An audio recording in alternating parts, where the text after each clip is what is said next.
Salut tout le monde, et un grand bonjour en particulier à vous les élèves de Lézignan-Corbière. Aujourd'hui, on est là pour une seule chose, décortiquer ensemble l'action commerciale pour que vous soyez au top pour votre épreuve du bac. On va faire ça de manière simple, directe et surtout efficace. Alors, vous êtes déjà posé la question, quand on entre chez Cultura, rien, mais alors rien, n'est laissé au hasard. Chaque promo, chaque produit mis en avant, chaque post sur les réseaux, tout ça fait partie d'un plan bien ficelé. Et ce plan, ça s'appelle une action commerciale. On va prendre Cultura comme exemple tout au long de notre parcours pour bien tout comprendre. Ok, voilà le plan de match. On va suivre ces 5 étapes et je vous promets qu'à la fin, l'action commerciale n'aura plus aucun secret pour vous. D'abord, on définit le concept. Ensuite, on voit comment cibler les clients. Puis, on cherche le bon timing. Après, on passe à l'action. Et on finit avec le plus important, les astuces pour cartonner à l'examen. Allez, on y va. C'est parti, on rentre dans le vif du sujet. On commence par les fondations. Parce que comme pour une maison, si les bases ne sont pas solides, tout le reste risque de s'écrouler. C'est exactement pareil pour une stratégie commerciale. Alors, une action commerciale, qu'est-ce que c'est au fond ? Oubliez l'idée que c'est juste vendre un truc. Non, c'est bien plus large. C'est tout le processus. Ça part de la pub que vous voyez sur TikTok jusqu'au moment où vous revenez dans le magasin simplement parce que l'expérience était top. C'est attirer, oui, mais aussi faire en sorte que les gens reviennent. Et ça m'amène à une première question pour toi, Ethan. Pourquoi une grosse enseigne comme Cultura ne peut pas juste improviser ses promos au jour le jour ? Pourquoi c'est si important de tout planifier ? L'impro, ça peut sembler créatif, c'est vrai, mais dans le commerce, si on ne planifie pas, on ne maîtrise ni son budget, ni ses objectifs. Bref, on navigue à vue. Une action bien préparée a juste beaucoup plus de chances de réussir. Ok, une autre question intéressante, et c'est pour toi Noémie. À ton avis, c'est quoi le but ultime d'une action commerciale ? Est-ce que c'est de faire venir un maximum de nouvelles personnes dans le magasin, donc générer du trafic, ou alors c'est de chouchouter les clients existants pour qu'ils reviennent, donc fidéliser ? En réalité, les deux sont liés, bien sûr. Mais l'objectif que vous choisissez en priorité va orienter toute votre stratégie. C'est pas la même chose de faire une promo de dingue pour attirer la foule que de créer un super programme de fidélité. On attaque maintenant ce qui est sans doute le plus important. Je pèse mes mots, c'est le cœur du réacteur. Si on ne sait pas à qui on parle, notre message se perd dans la nature. Connaître sa clientèle, c'est la base de tout. Et pour votre épreuve, c'est un point absolument essentiel. Pour bien connaître ses clients, on les segmente. C'est un mot un peu barbare pour dire qu'on les classe dans des groupes. Comme vous le voyez ici, on peut les classer par âge, par centre d'intérêt, par habitude d'achat. Allez, petit cas pratique.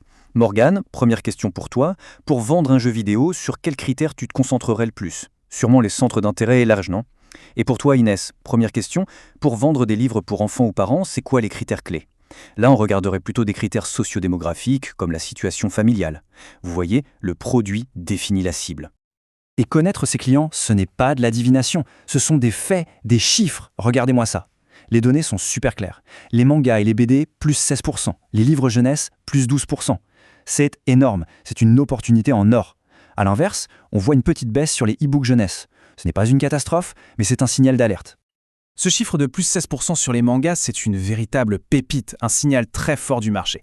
Alors, la question se pose tout de suite, et elle est pour toi, Miguel.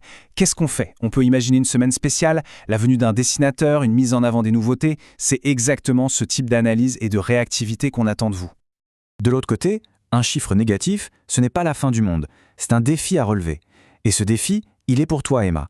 Avec cette baisse de 3% sur les e-books, comment on inverse la tendance ? Quelle action de relance tu pourrais imaginer ? Une offre spéciale ? Une campagne pour expliquer les avantages du numérique aux parents ? C'est un cas pratique typique de ce qui peut vous attendre à l'examen. On passe à la troisième étape. Vous pouvez avoir la meilleure idée du monde, si vous la lancez au mauvais moment, elle tombera à l'eau. Une bonne action commerciale, retenez bien ça, c'est le bon produit, pour la bonne personne et surtout au bon moment. Le timing, c'est la clé. Et le bon moment, il est souvent dicté par le calendrier. La rentrée scolaire, le Black Friday, Noël, ce sont des rendez-vous que les clients ne manquent pas et les magasins non plus. Allez, question pour toi Marius. On est en juin, c'est la fête de la musique. T'es responsable chez Cultura, tu lances quoi comme action ? Des promos sur les instruments, des petites démonstrations en magasin. Il faut surfer sur l'événement, c'est ça l'idée. Le bon timing, c'est aussi être plus malin que la concurrence. Regardez cet exemple avec le jouet Buzz l'éclair. Cultura est moins cher, c'est un bon point, mais attention, en face, Amazon propose le paiement en 4 fois. Et ça, pour beaucoup de familles, ça change tout. Alors, deuxième question pour toi, Ethan. Comment l'équipe de Cultura peut contrer cette offre ? Et pour toi, Emma, deuxième question. Au-delà du prix, quelle est la faiblesse d'un concurrent en ligne qu'un magasin physique comme Cultura peut exploiter ? La réponse est souvent dans le conseil, le service, l'expérience client. Du coup, la question de la meilleure offre est plus complexe qu'il n'y paraît. Et c'est ma première question pour toi, Maëlys. En regardant ce tableau, c'est laquelle la meilleure offre? Le prix le plus bas n'est pas toujours le facteur décisif. Pour certains, la flexibilité du paiement est bien plus importante. Tout dépend du client, de son budget, de ses priorités. Savoir se mettre à sa place, c'est une compétence fondamentale. Bon, on a analysé, on a planifié, il est temps d'agir. C'est le moment où les idées deviennent réalité. On passe de la stratégie sur le papier à l'action concrète en magasin. C'est l'heure de mettre le plan en musique. Voici un exemple super concret et très actuel, la stratégie Web to Store. L'idée est simple, utiliser le web pour ramener les clients dans le magasin physique. Noémie, deuxième question pour toi. Dans la première étape, quel rôle capital jouent des plateformes comme Instagram ou TikTok? Elles permettent d'attirer l'œil, de créer l'envie.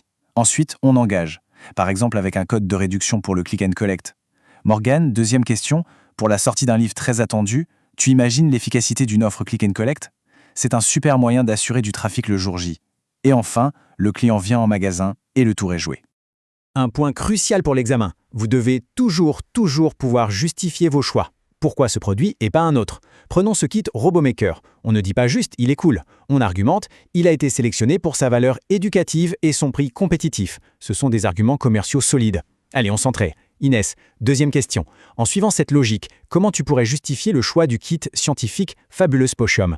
Et toi, Miguel, deuxième question. Pour promouvoir un coffret Marvel assez cher à Noël, quelle serait ta justification clé? Il faut toujours lier le produit, le moment et la cible. On arrive à la fin de notre parcours. C'est le moment de synthétiser tout ce qu'on a vu. Considérez cette dernière partie comme votre checklist ultime, le résumé à avoir en tête avant de vous lancer dans votre épreuve. Si vous ne deviez retenir que 4 choses, ce serait celle-ci, les 4 piliers d'une action commerciale réussie. Mais attention, leur importance change selon l'objectif. Par exemple, Marius, deuxième question pour toi, pour une opération de déstockage, sur quel pilier tu miserais tout? Sur l'analyse des stocks, évidemment. Et pour le lancement d'un tout nouveau produit, Maëlys, deuxième et dernière question, par quel pilier tu commences? Sans hésiter par la segmentation pour savoir à qui parler et l'innovation. Si vous maîtrisez ces 4 piliers, vous maîtrisez le sujet. Voilà, le tour d'horizon est complet. La balle est maintenant dans votre camp. Et je vous laisse avec cette question. Ce n'est pas juste pour la forme, c'est vraiment le point de départ de toute stratégie. Réfléchir à ça et bien structurer sa pensée, c'est la clé pour être prêt le jour J.